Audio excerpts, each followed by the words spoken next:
On this episode of Still Loading, Benj Edwards.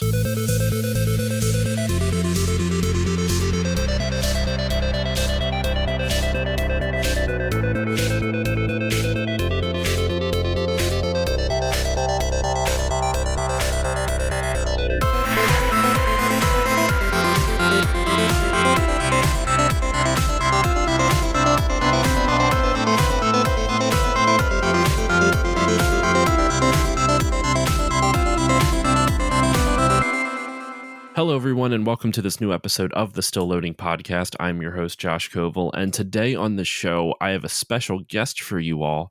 I have a journalist. He is the associate editor at How to Geek. He's a freelance tech journalist. He is the editor-in-chief of his website, vintagecomputingandgaming.com, and he's a regular contributor to one of my personal favorite podcasts that you hear me shout out all the time, Retronauts. And if he couldn't tell, I'm pretty much reading it straight off of his website so I don't forget anything. I have Benj Edwards on the podcast today. Benj, how are you doing today? I'm doing great. Thanks. Thank you so much for coming on. I was telling you off, Mike, I've been very much looking forward to this because I've heard you on Retronauts. I like a lot of the stuff that you focus on in your professional career. So I thought it'd be really interesting for not only to talk to you, but also for my listeners to learn a little bit more about like what you do and your hobbies and that kind of stuff. So to start off, kind of like just for the listeners, explain a little bit about like what you write about, like what's like what you focus on as a journalist. Yeah, well, right now my main job is I have a full-time job at How to Geek, and so that's like my day job, kind of like where I write 9 to 5 every day. I write articles about how to fix your iPhone, how to change settings in Windows and stuff like that. But I also have, before that, prior to that, I spent almost 15 years as a freelance journalist where I almost exclusively wrote about technology history and video game history.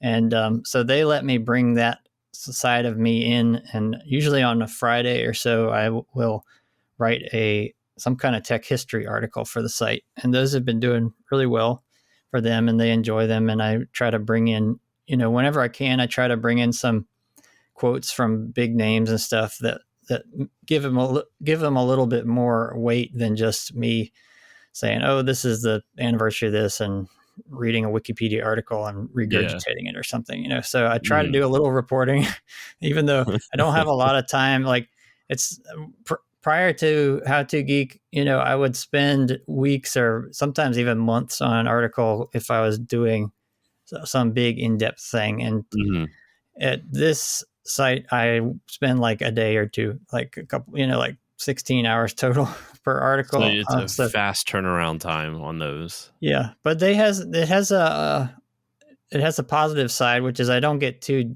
like in the weeds, and I get to cover more topics more rapidly. So I've been doing, basically one a week for 2 years. So however many, so like over 100. That'd be like 104 at the very least. Yeah. So it's been over 2 years. So yeah, it's something like that. So I've done so much content about a lot of different topics, and it's really fun. I know some of the ones I've done about id software, about Doom and Quake and Wolfenstein stuff have been really popular with our readers. So I always try to get those. Like I just did a Wolfenstein 3D article not that long ago for I think it's the 30th anniversary. Yeah. So yeah, because what 92. Did it come out in 92? Okay, yeah. So that's terrifying. I think I would know that because I wrote it. But the thing is I do so many. Like it's hard. It's hard to remember every single thing because I've written almost 1,000 articles for the site since 2020. So yeah, I mean, it's not surprising you'd forget like details like that. It's funny. I'll have listeners like, or usually friends who listen to the show or other listeners will be like, hey, do you remember when you talked about this on the pod? Or do you remember blah, blah, blah? And I'll say, oh, whoa, I didn't know that. And they'll be like, you said that on the podcast. And I went, I did. I don't remember half the stuff I say on this podcast. I produce, weekly content. You just speak into the void and you hope that you remember some of the points that you made. Hopefully those points sounded intelligent. But it's a freaky thing when that happens. Like when you're finally old enough to forget some of the stuff you've done, and you come back and you look at like, who is this alien person who's talking in my voice or writing? And, like I have absolutely no memory of this. And it's really bizarre, but at the same time, it's also fun because you get to re-experience stuff. Like I used to write music so much. I did a music website a long time ago called requestasong.com, and I would do the song so fast that I would write and record a song one night and wake up and completely forget it. Like I had no idea what it was, and I'd go listen to it, and it was like a gift. Like, oh my God, my favorite artist left me a song. That's so great. Did you ever wake up and listen back to something you wrote the night before and went, oh no, I've made a terrible mistake? It's sometimes, rarely, but it was more often than not a surprise because the less restrictions I placed on myself, the better the work was. So if I would labor on something for a long time, you tend to sort of iron all the spontaneity and fun out of it, and that can also apply to writing too. Whereas sometimes if you just write things quickly and just get them out, they tend to be really good. And if you just work on them for way too long, you can just iron the soul out of it, like flatten it. I feel like if I ever got better at writing, I'm not a good writer. I'm just being straight up honest. I'm not good at writing. Grammar's awful, all that other stuff. But like I feel like if I were to actually practice it and work that muscle, I feel like that's the way I would probably do it, because too often I get obsessive over what I write, and I'm trying to make sure it's perfect and this and that instead of just writing. And I think that's why I like podcasting so much, is because I'm able to just kind of speak it out and not have to necessarily, I can edit it to edit out any ums or ahs, or I begin a lot of segments with so, and then I move on type of thing. Now that I call it out, I hope listeners will not go back to the old episodes and listen to how often I do that, because it's a lot. Super cut of you saying so 1,000 times. So. He says so a lot. So like that. Oh my gosh. I mean, it is a common word, to be fair, but even so, there we go. There's another one. But even I say it all the time. Who knows? Maybe I'll edit this segment out so people won't do that, and this will just be for you and I. We'll see. We'll see where this ends up on the cutting room floor. But to move on, you focus, like you said, you focus a lot on vintage computing in your writing, and you speak to a lot of people who have either done stuff in the tech industry or game developers in the industry. What first got you into vintage computing to be kind of like something that's a hobby? Because you also have a vintage computer collection. So kind of how did you get started with all of that? Yeah, I think the secret is to just have a vintage computer when it's new and never stop using it. So when I was a kid, when I was a kid, I mean, we had an Atari 800, which I still have, of course, but me and my brother still played the games on it. We loved it. Even up into the NES era and beyond, we were still playing the classics that we loved on there. And for some reason, I guess I realized, there's a lot of different variations on my origin story, but one of the things is that I realized a lot of people were forgetting about Atari, and that it was actually still cool, like in the Nintendo era, the NES era and stuff. And I was wondering why none of the kids in my neighborhood knew what an Atari was. These are younger kids, because I was born in 81, so I was like 9, 10, kind of around that time, the peak NES era, and there were kids younger than me. Of course, they didn't know anything about Atari because that was before their time, but I knew it because I have a brother who's 5 years older than me. And so he was the Atari 2600, 800 era. And I wanted to preserve that. And also, at some point, I guess I started getting into Atari a whole lot and looking into their computers and what they made and stuff. And I also had an Apple II Plus really early that my dad bought for me at a ham fest around 1990 maybe, and that was my first experience with programming BASIC, and I really enjoyed it. And other kids weren't using Apple IIs anymore, and I was like, I don't know, I guess some of that I could credit my dad with feeding me this sort of vintage equipment, at that time, that he thought this is a basic, simple computer that's easy for a kid to learn, and he thought I could learn programming on it. And it fit the bill. And there were still, even by 1990, there were Apple IIs still like in my school, even at that time. Like even when I started sixth grade in like 92, they still had an Apple II lab where they taught typing and stuff. Oh And wow. Okay. because they didn't, Apple dropped support for the Apple II, I think, in 92 or something. It was lasted from 77 to 92. It was a really long time. So,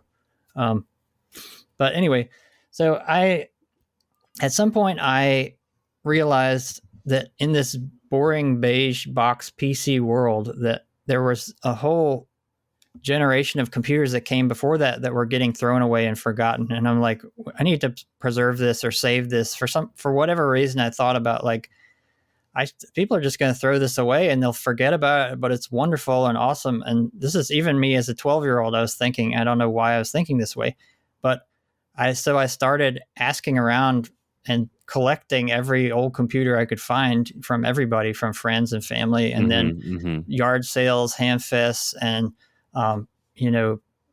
later thrift stores, and then later eBay too.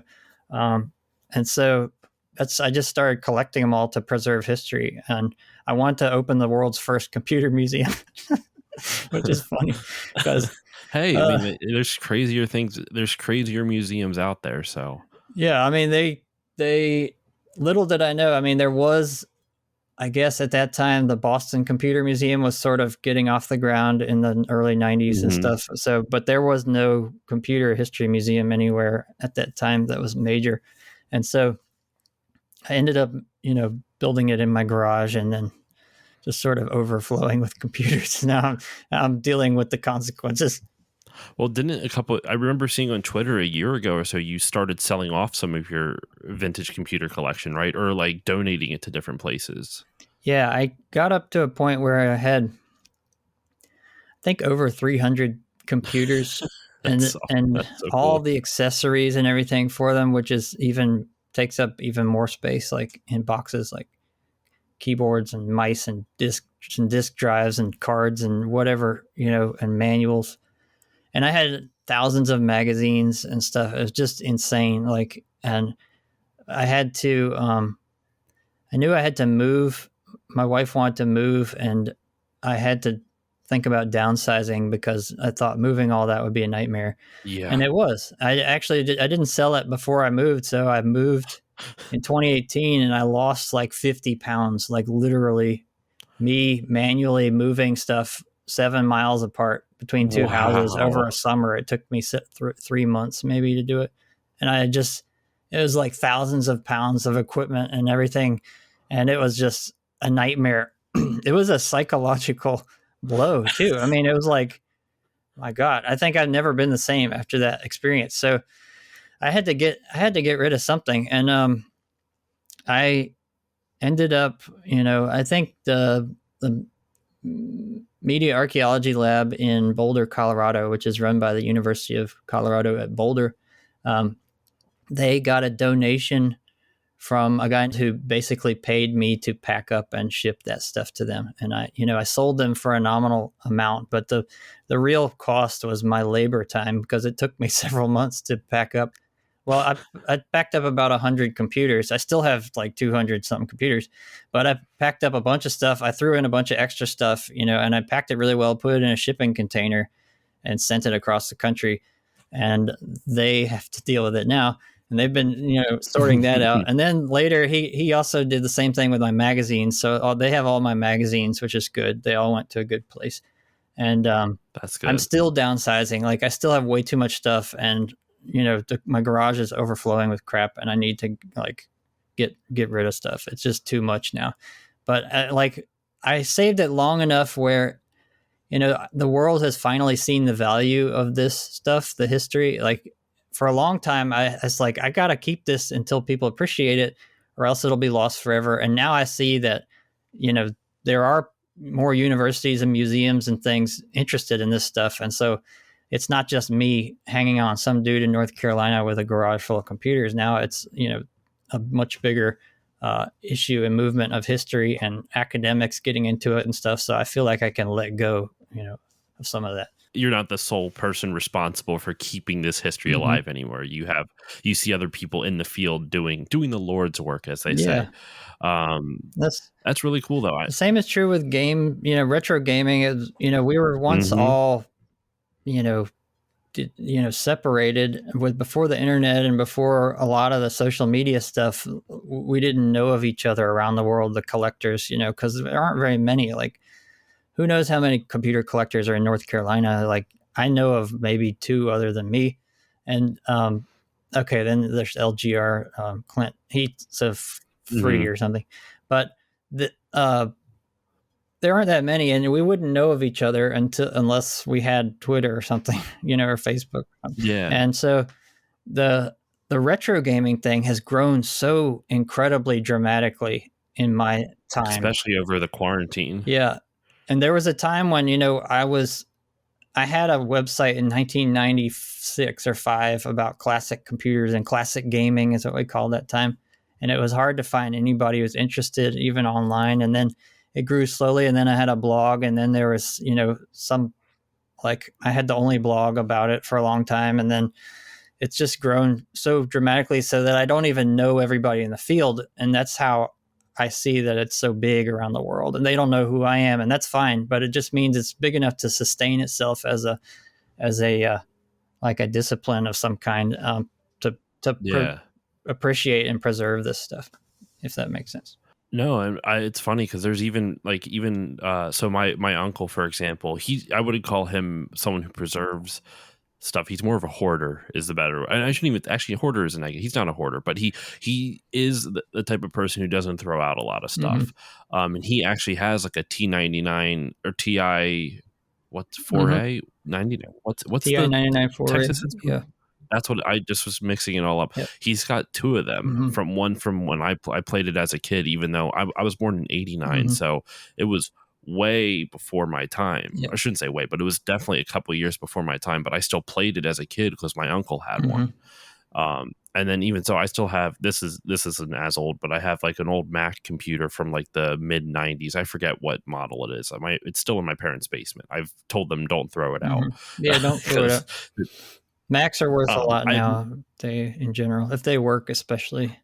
I hope it works. The problem is the basement is not well ventilated, so I'm a little worried about the humidity in there. That's another weird thing about my collection was that I took a lot of stuff out of basements in the 90s and early 2000s, and then they spent 20 years in kind of climate control. So my stuff was in much, much better condition than if you suddenly found it in 2020 that had been in a basement for 40 years, So the stuff I'm getting now from people, people still send me stuff or give me stuff. It's in absolutely horrible shape because it's been in an attic for 40 years or a basement, and it's just nasty.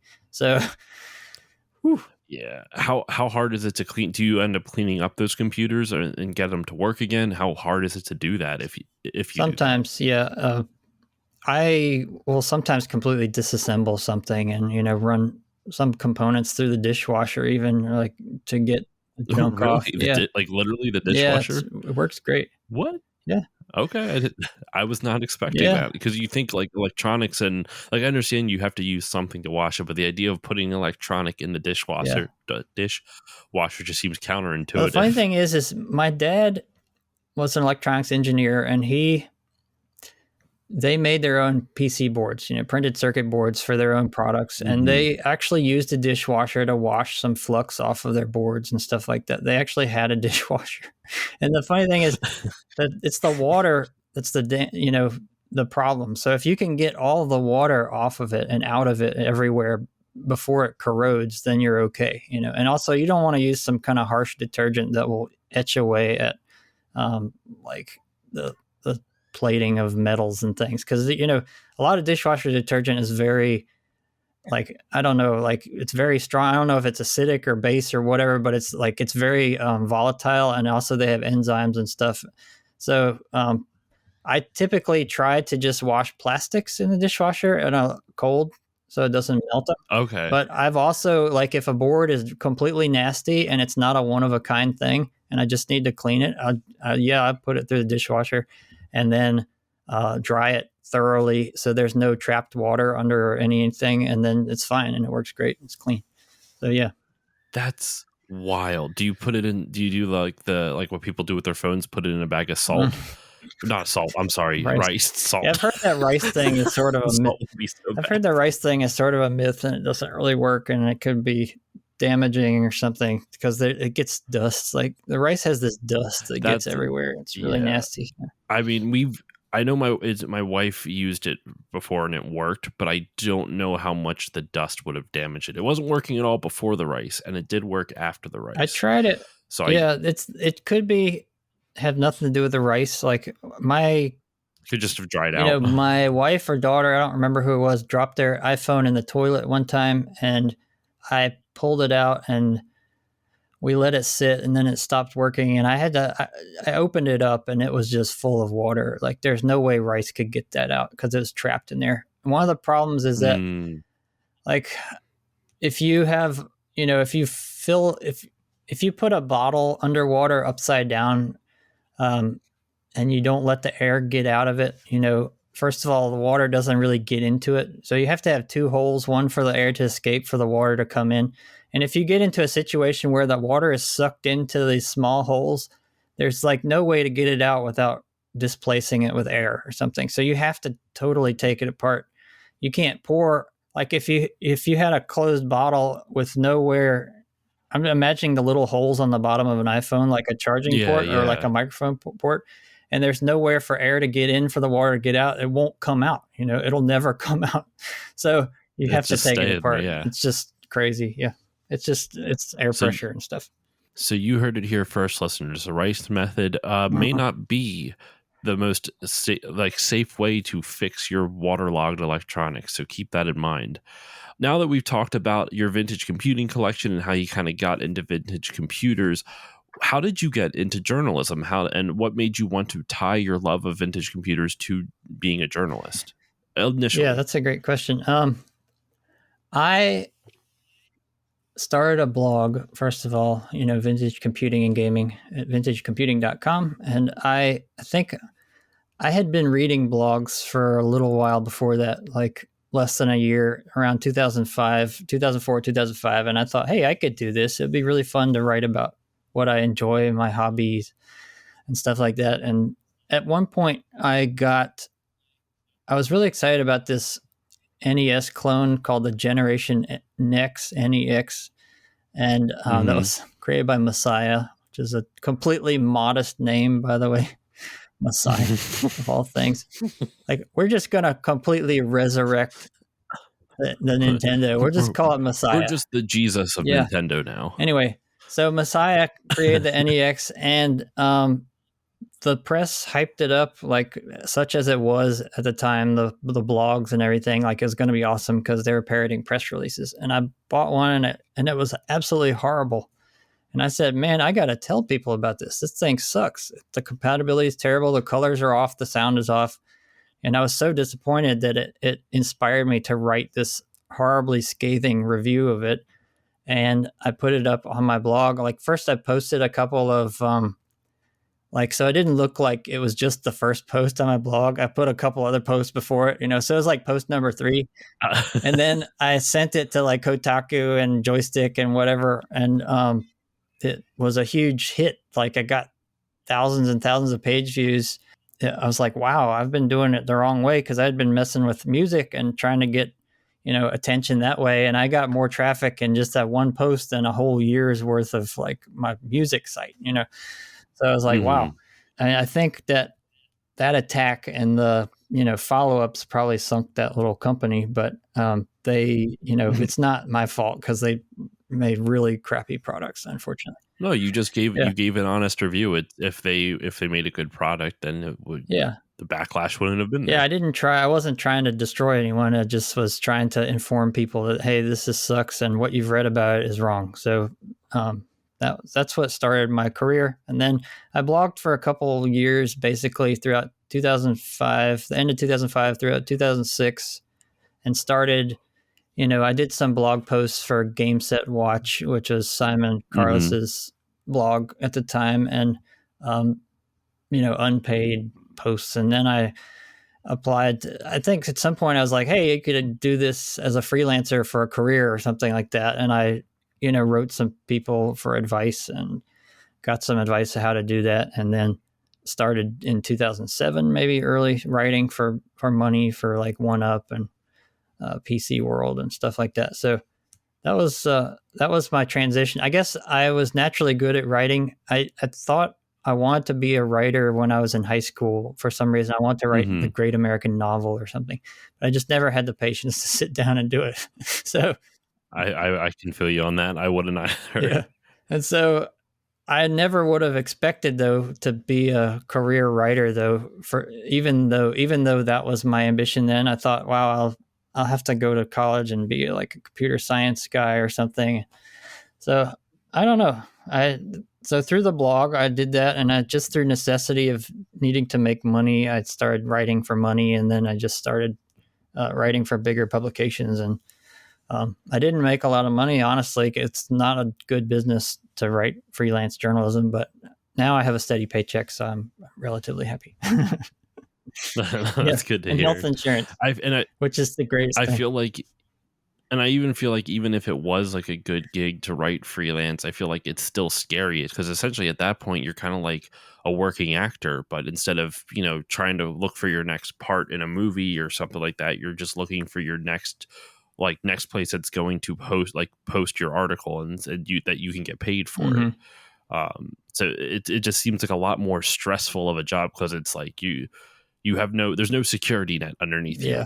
it's just constantly trying to grind it out to try to find a next place, or the same website you've worked with before will like take up your next article or something like that. I could see how that would be a little bit stressful, only just a little. Yeah, it's um stressful. Yeah, there were a couple of years in 2010, 2011 was sort of my peak where I could make the most money, and I sort of actually made a good salary kind of those couple of years, but it was a ton of work, and I had to work on the weekends and really long hours and stuff to make it happen. And then the fees, like, I could get plummeted dramatically after that. There was some kind of mini ad crash or something where ad revenues went down, and then competition increased dramatically. And so, the novelty of me writing about this computer and history stuff was not as novel after a while because other people started doing it, and I couldn't get the same fees and stuff. So it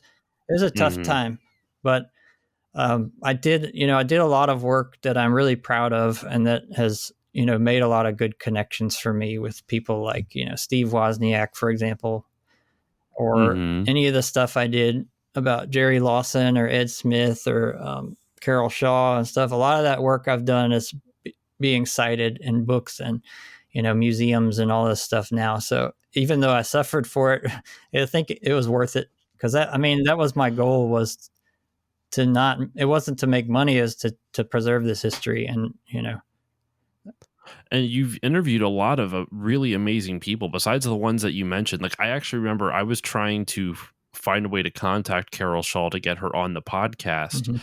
I never did. But I found your article with you interviewing her. And I was kind of like, oh, someone already found her. Oh, maybe I shouldn't do this because someone has already done this, like you did the legwork for it. But besides her, like, you also interviewed, from what I see on your website, you have a list of notable interviews: Steve Mayer, Nolan Mhm.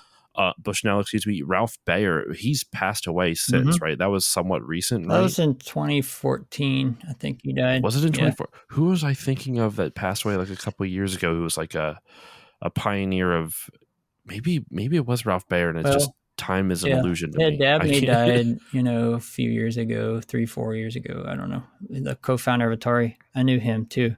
Um, a lot of people die. They're all dying. It really sucks. I Yeah. There was a time when I woke up, I had like a sort of existential crisis at one point, like 5, 6 years ago, where I was like, I just sort of realized if I had never talked to these people, no one would ever know this. They would die, and it would go with them to their graves. And I'm like, and so that's a lot of pressure to put on myself. I like almost had a panic attack. Like, so it's all up to Oh me. wow. Okay. I've got to save history, like, oh my God, and at that time I didn't know anybody else doing it, and there wasn't a movement. There's now a great group of people like at the Gaming Alexandria Discord I'm on, which is really Mm-hmm. cool. So there's a really great group of video game historians now out there doing a lot of this work, and it makes me sleep at night because then I don't have to feel like I'm the only one who can do it. Yeah. They've helped me move on to sort of be able to do my full-time job and not have to try to focus on the history completely. It's been crazy. Yeah, I mean it's interesting to see where this like retro video game history and tech history movement has kind of grown out of over the last decade or so. Because like for me, I first got into game history, believe it or not, from the Angry Video Game Nerd of all things.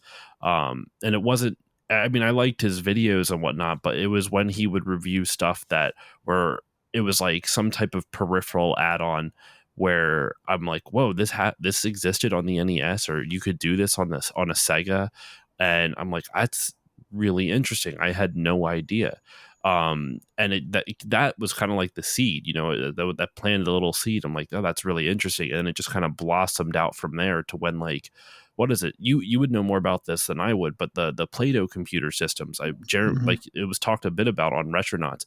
When I first learned about that, I know very little about it, but when I first heard about like what those systems are able to do, it just blew me away. And that was stuff that was happening in the 60s and 70s. Yeah, the Plato, that was like the 70s. And if it weren't for Brian Deere doing all that work to research and report it, we wouldn't know a lot about it today. But that's the funny thing about history is that it's so imperfect and it's always being written and revised. And we grew up, like I grew up with like some cursory knowledge of computer history, and I had to piece a lot of things together myself. And if you just didn't have that knowledge available, there could be a whole segment or a whole world that you'd never heard of, like the Plato thing, never experienced, and wasn't mainstream enough to be in like a mainstream book until recently. You would never know about it, but they pioneered so many things on that, like online multiplayer graphical games and stuff, and it's incredible. Touchscreens to an extent too. Yeah, like wasn't there like a touchscreen? I don't know if it was a touchscreen thing, but they had these plasma displays that were amazing, that were sort of like flat screen plasma displays, which are crazy because they were sort of higher resolution and more compact terminals. It was so futuristic and weird and parallel to what we think of as the narrative that was created. A lot of the narrative was created by like Stephen Levy's Hackers book. A lot of people read that, and he focused on Silicon Valley and the MIT crowd and stuff, and the whole hacker, like the Tech Model Railroad Club and the Steve Wozniak type stuff going on in the Homebrew Computer Club. And if it wasn't in those things, it wasn't really covered. And then there was a thing called Triumph of the Nerds that Robert Cringely did. That was a really great miniseries, I think, or documentary on PBS that covered a lot of that stuff. But it had its own, angle and bias towards what that guy knew of the Silicon Valley type area history. And so if it wasn't happening in like Boston or the Valley, it didn't exist. Like, so there's a lot of things. If it's in the middle of the country, if it's in Minnesota or Iowa or wherever, and even if it's cutting edge, those people acted like it didn't actually happen because they didn't know about it. So there's a lot of gaps to fill in. And that's one of the fun things about my work early on, was just being that gap filler and pulling out astounding things that no one had ever seen or heard of before, and saying, this is actually, this person did this, and there was someone, so that was really fun. And I feel like I did that for a long time, and I tried to back away from doing that recently, because it's, there's not as many stunning reveals anymore, and there's a lot more people working on the same stuff now. So it's not like you're the only person on earth who knows about this, which is the way it was for me for a long time. So I can understand that. It's kind of like if you can't, it in a weird sense, it's like if you can't be the one to break something new, it's not quite as satisfying, and not in like a selfish way, but it's just kind of like that's kind of like what you look for. Like if everyone's doing the same thing, you want to find a way to kind of set apart or and do something that nobody else is doing, because like what's the point of doing something that someone is currently working on? Then Yeah, it's kind of redundant at that that point. is part of the thrill. Uh, I'd say I've really mhm. enjoyed breaking news topics and things like that in the past. And yeah, so I've tried to move to different things that are not being done so much if it's possible. And it's hard to find, especially now Yeah. with everyone. It's like we were saying, it's great that so many people are into game history and preservation and tech history, but it also then ends up being like it's doesn't make it as exciting for the people who like yourself, who started out and like everything was a breaking news story because Hmm. no one had heard it at the time, and it's just crazy. Uh, so we talked about how you got into journalism, and we've gone over some of your interviews. Who has been one of your favorite people that you've got into interview? Oh boy, there's a lot of them. I mean, I talked a lot about my relationship with Ralph Baer, how he was a really cool guy, and we became friends basically. And I even went up to his house one time, and I stayed in his guest room for the night because I had no I didn't have a hotel or anything, and just flew back the next day. And he showed me, like some of his documents, and we talked and showed me his inventions in his basement, and it was really cool. And that was fun. I still love Steve Wozniak as one of my favorite people. Um, he's so kind and generous, and a genuine.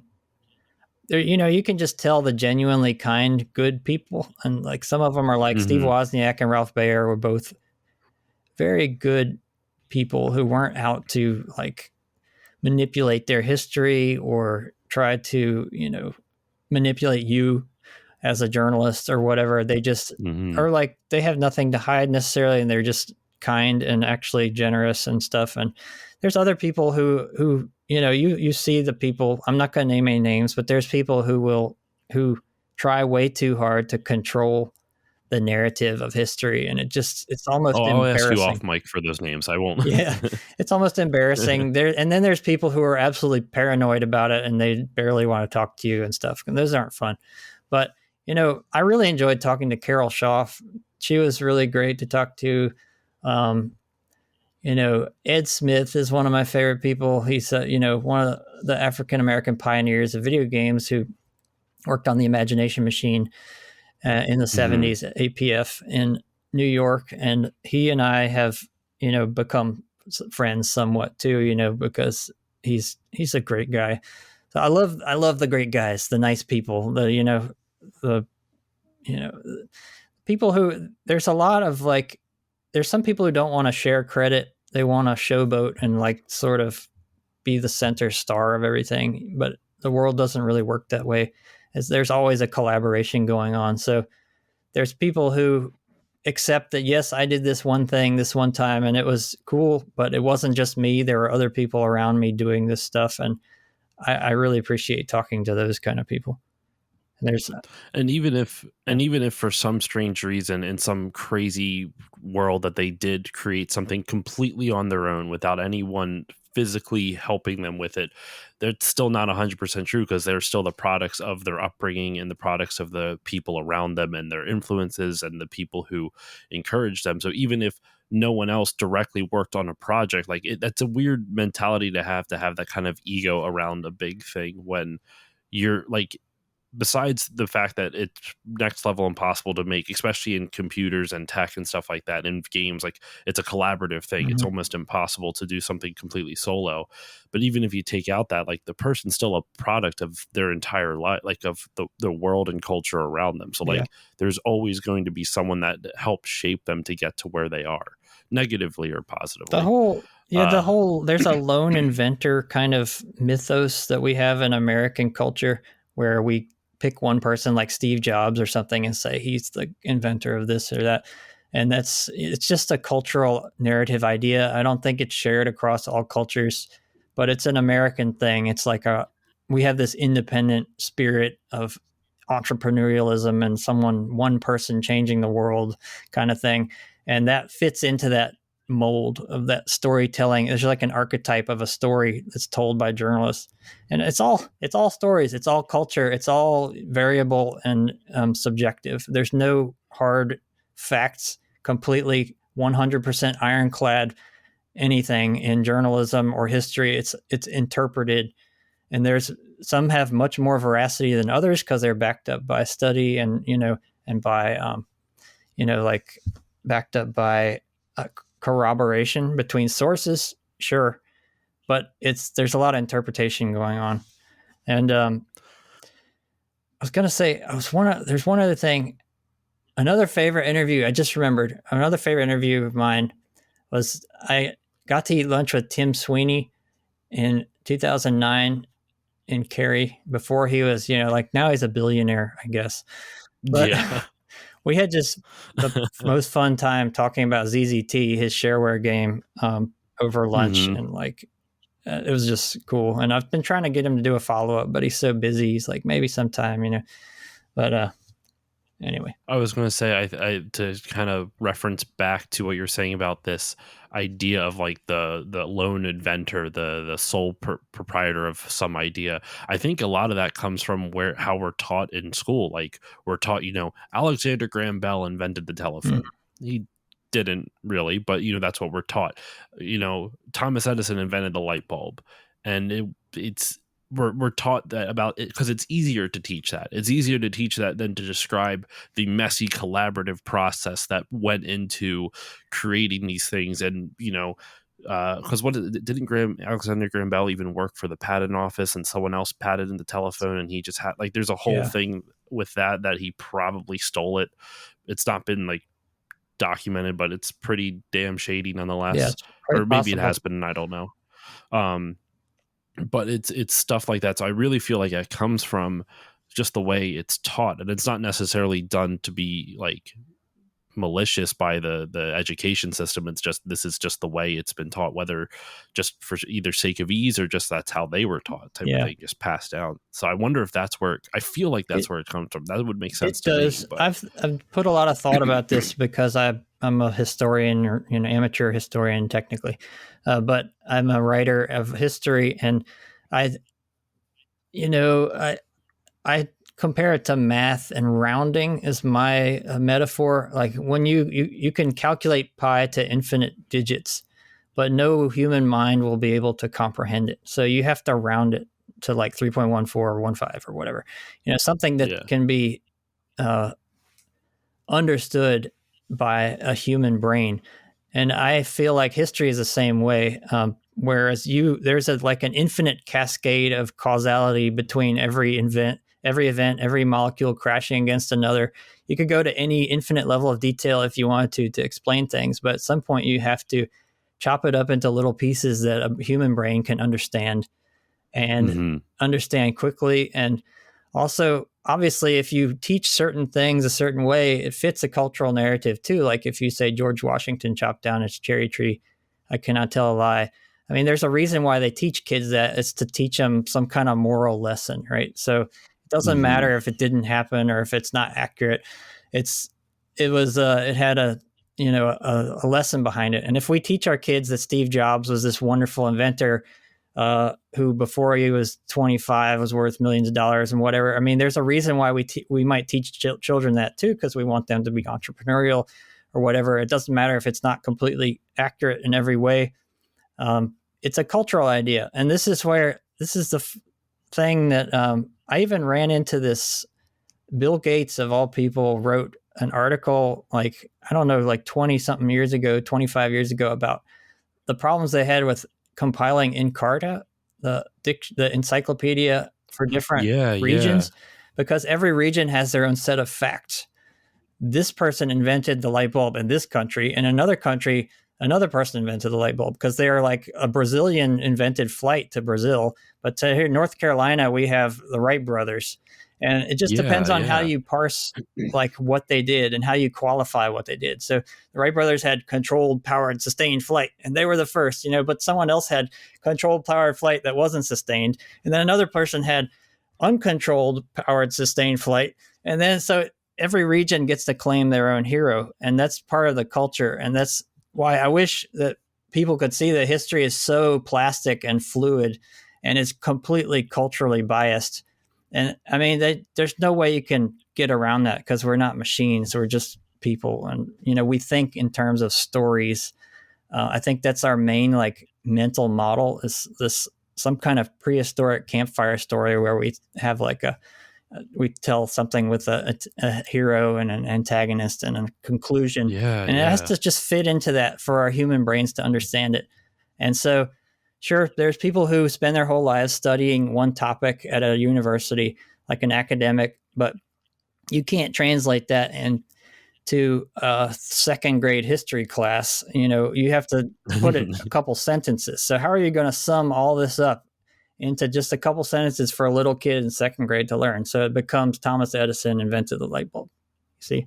Exactly. Yeah. Yeah. No, it's like you have to dilute these incredibly complex topics into such bite-sized, easy piecemeal versions. And not even just because kids are kids, like they can't they it's easier to teach things in black and white and then add nuance to it later. Mm-hmm. But then obviously it can become complicated when someone's an adult and they don't want to learn that nuance, that the gray area that's in between. And that, without getting into any of the issues in our political landscape, but a lot of it feels like it revolves around that. And we're not going to get into politics on this. Mm-hmm. That's a whole nother, that's a podcast that's not my own. To move on, we've talked about a bunch of the interviews that you have done on some of your favorites. Do you have any dream interviews left? Like you've said before, you've interviewed a lot of people that you've wanted to, and it's harder to find people that necessarily pique your interest in terms of a gaming history or a tech history standpoint. But are there any interviews, regardless of tech or video games, are there any interviews that you've really wanted to do and you just have not gotten a chance to? A dream guest that you'd love to sit down with? Yeah, that's a great question. I definitely have a list. Like my number one is probably Levar Burton.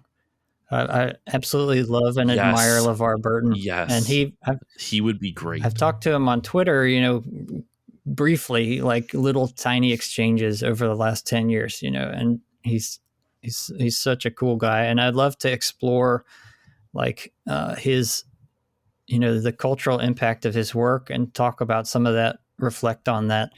And I asked him, I think I asked him when I was doing my podcast, didn't get a reply.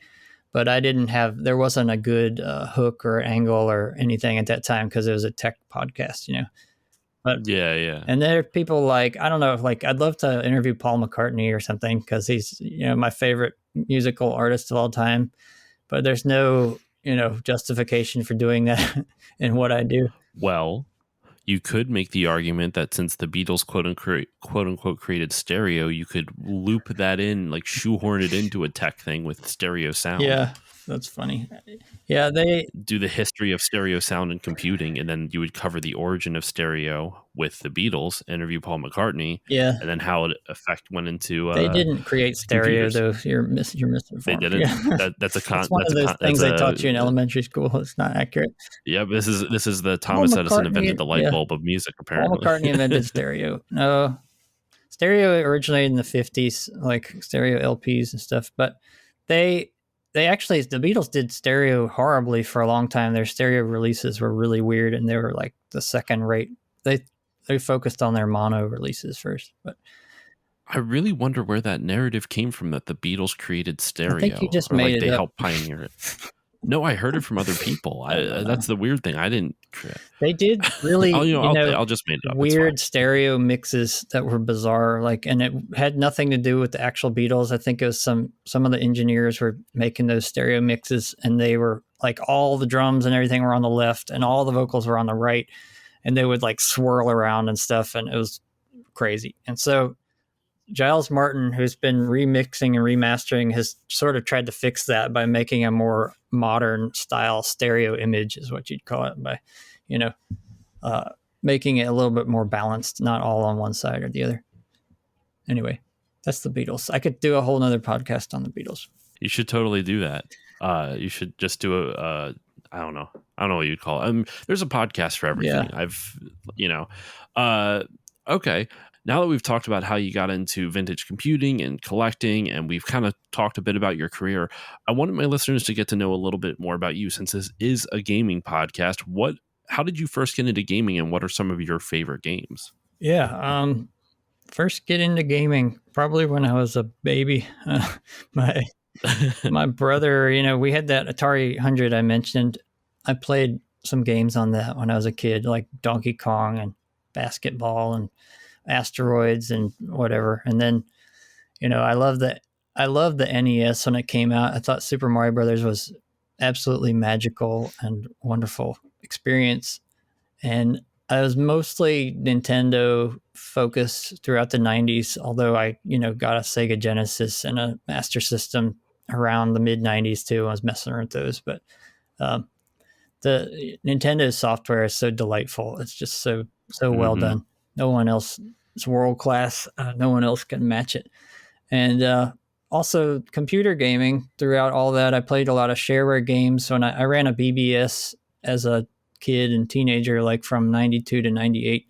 And so I had a lot of exposure to shareware games, and I played a lot of like Scorched Earth and, Doom and Wolfenstein 3D and Captain Comic, Commander Keen, everything. All the Epic Mega Games, it was called Epic Mega Games at the time, Epic Games, Yeah. ZZT, Jill of the Jungle, and all that stuff was fun. And that was a very formative experience. That's why I love Tim Sweeney so much, because he'll always be the ZZT guy to me, because ZZT had Hmm. its own programming environment where you could build and program your own games in the engine. And that was, the actual game itself, where you just walk around a town and shoot bears or whatever.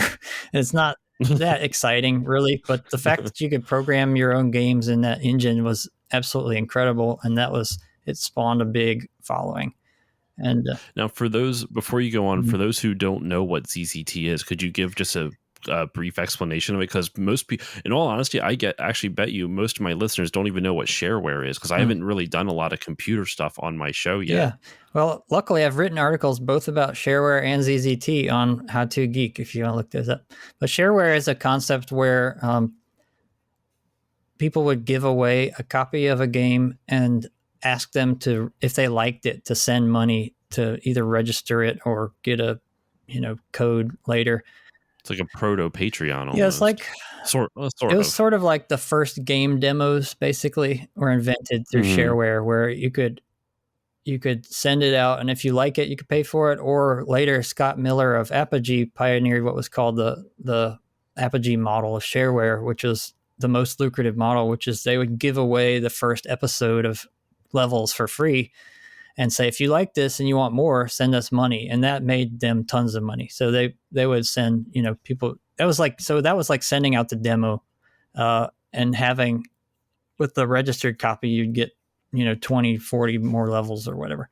And that Apogee and Scott Miller basically invented that in the early 90s.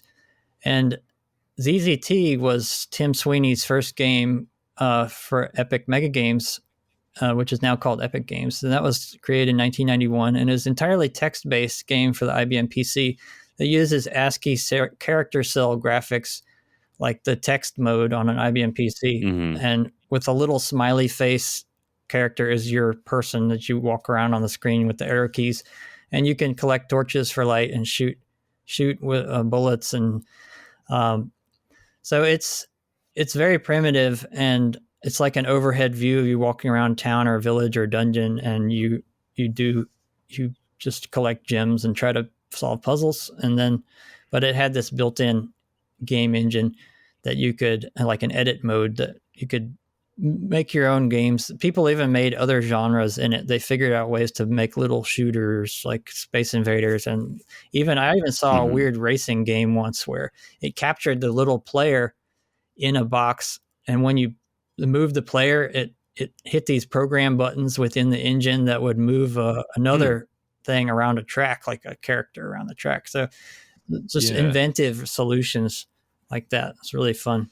And that shareware, it gave birth to, id Software's success too, because with Wolfenstein and Doom and Commander Keen and stuff, they could do an end run around the established published game industry, which is one of the reasons they could do these ultra violent games that were very popular and visceral and action oriented, when publishers wouldn't touch that at the time because it was just too out there. So they could just send them directly out to BBSs, and it spread by word of mouth and by person to person, they were great, So that built that whole, the first person shooter was built off of Shareware, that experience there. So all right, so what would you say is, like, what are you playing currently then? Like, what's your console of choice currently now that with all our modern luxuries and whatnot? Well, I forgot to answer my favorite games too. I mean, some of my favorite games are Monolith Blood from 1997. It's a first-person shooter. I don't think I've heard of that. It's really, it's kind of campy and it's gory in a 1997 kind of way, but it's really great. The level design is awesome, and I love Castlevania Symphony of the Night. I love like Metroidvanias and stuff like that. And my recent favorite game is Elden Ring.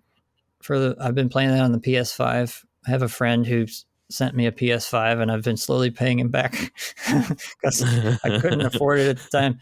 But same with me. He got an extra one. Like he was buying one, and there were two available. And he said, "Well, you want this?" And I said, "Yeah." So Elden Ring is beautiful, wonderful experience. It's just mind blowing. It's one of those. It reminds me of seeing Zelda for the first time on the NES or something, that just expands your horizons, and it's so beautiful. The world building and the art style is so consistent and amazing. And I've been playing Skyrim slowly over the past 5 years on my Switch, which is, I played it when it was new. It's a slow burn. Yeah, it's a real slow burn. I play it like, for a month every year. I get back into Skyrim mood, and I keep continuing my character. And I played through Halo Infinite not that long ago, the campaign mode, and that was really fun. I have an Xbox One S or something. I don't know. Somebody traded me a joystick for, so I traded a joystick for it, and it was. Oh yeah, I forgot you make joysticks as like a little side hustle. Yeah, it's been fun. I sort of cooled off again now on it recently, but over the years, I think I've built over 300 joysticks by hand. Oh wow! And the BX110 is the only one I've been making. It's a Super Nintendo style thing, because I had some of the parts specially made with custom plastics and things like that, and it was it's embarrassingly expensive to pre-order all that stuff, and I'll probably never make that money back. So I sell them.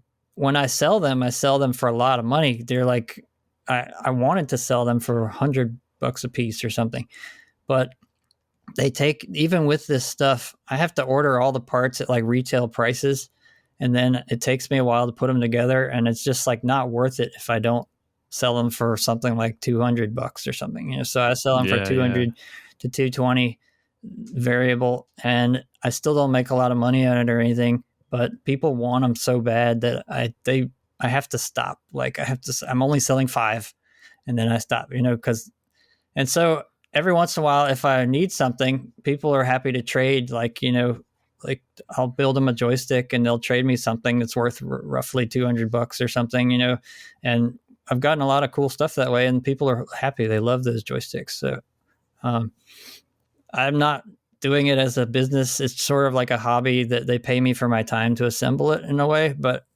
it was fun. It was an incredible experience at the height in 2018, 2019. It was like a crazy roller coaster, and that could be another podcast by itself. I have one more question for you before we kind of wrap things up, because we are about at our time limit for today. So I do this for a lot of my interviews, and my wife is not into a lot of the same stuff I am. She's not into gaming, not into anime, very much an opposites attract type of couple.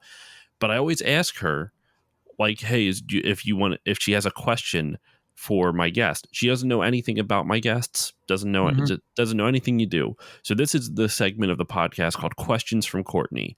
And her question for you, and not related to anything, if you could delete one sport from existence, which sport would you choose? Oh gosh, let's see. I think horse racing, maybe. I You know think what? it's the dumbest sport. I'm kind of Sorry. for that. You don't have to apologize to me. I'm not into horse racing. If you said hockey, we'd have an issue. But but even so, with horse racing, I think you could make a solid argument. I mean, there's also animal cruelty a lot of times involved in that. So I will. This is my evisceration of horse racing. It's a That's a hobby of the podcast right ultra there. rich. It's a hobby of the ultra rich. It's boring as hell because it lasts. I mean, it's not even boring. The race is like over in 2 minutes, and then people gamble on it, which is a whole nother level of shit. Sorry, pardon my language. No, you can swear on this. It's okay. Okay, it's a whole other level of SHIT. No, just kidding. I'll spell it out for the kids. No, I have an explicit there's the label on this. horses, the horse treatment, and then it breeds tiny little people who ride on their backs, which is really weird. So there's jockeys, and nothing against any jockeys out there, but it's just a bizarre thing. So I feel like it's more of like a social experience for the ultra wealthy, and so that's just why I don't like horse racing. But I'm not going to judge anybody if you like it. It's not my business. No, that's fair enough. So you heard it here, folks. We are getting rid of horse racing starting today. First, that's the first sport to go. And with all that said, Benj, thank you so much for joining me in this episode. This was a lot of fun to talk to you, to get to know you, and hopefully my listeners got to know a little bit more about you, as well as the world of vintage computing and collecting. And also, I feel like they learned something. The fact that I was completely wrong about the Beatles, the fact that they learned what shareware is. This has covered a wide gamut of topics. Before we head off, though, Benj, is there anything you would like to promote? Anything that you're currently working on? Where can the people find you online? All that good stuff. I don't know. Let's see. I just recently finished the first draft of a book I'm writing about the Virtual Boy with Jose Zagal, Dr. Jose Zagal of University of Utah. And it's a platform studies book on the Virtual Boy. And Jose wrote most of it. Like, I've written a couple chapters out of it and helped him edit it and stuff, but it's been interesting. And I don't know when that's going to come out. It'll probably be next year sometime, but that's like, keep an eye out for the Virtual Boy platform studies book. You can find me on Twitter at Benj Edwards, where I'm ridiculous, and benjedwards.com. And also, check out howtogeek.com and search for Benj Edwards, and you'll see like my history stuff on there. You might enjoy that. I do some gaming stuff too. All right. And as usual for me, you can follow me on Facebook, Twitter, and Instagram at StillLoadingPod on all of them. If you want to email me, you can email me stillloadingcontact@gmail.com. If you want to support the show, you can do so in a number of ways. You can give it a 5-star rating or review on Apple Podcasts or whichever podcasting app you use, because that helps more people find the show, and it makes me feel nice and fuzzy, warm and fuzzy, whatever that expression is. You can also support it monetarily, patreon.com/stillloadingpod. For $1 a month, you'll get the episodes a few days early at a higher bit rate, kind of stealing from the Retronauts model a little bit on there. And you'll get access to a patron exclusive Discord. And for $5 a month, you will get 2 bonus episodes a month. And it's usually very random stuff. In fact, I believe I have one due out in a day, so I have to figure out what the hell I'm going to cover for that tonight. Patreon.com/stillloadingpod. But a better place that you can spend your money is the Bit by Bit Foundation. The Bit by Bit Foundation is a nonprofit organization whose mission is to put video games and video game consoles in the hands of kids receiving inpatient care at hospitals. So if you want to support them, go to bitbybitfoundation.org and consider donating. And that will do it for this episode of Still Loading. Benj, thank you once again for joining me. Oh, yeah, it's great. I was going to say, it's great to have you on. It's great to have me on. Thank you for having me. And obviously, this is a high-quality podcast because you asked me to be on it. So, man, exactly. I hope you guys give a lot of money through Patreon to support it. And that will do it for this episode. Thank you all for listening, and I will see you all next time.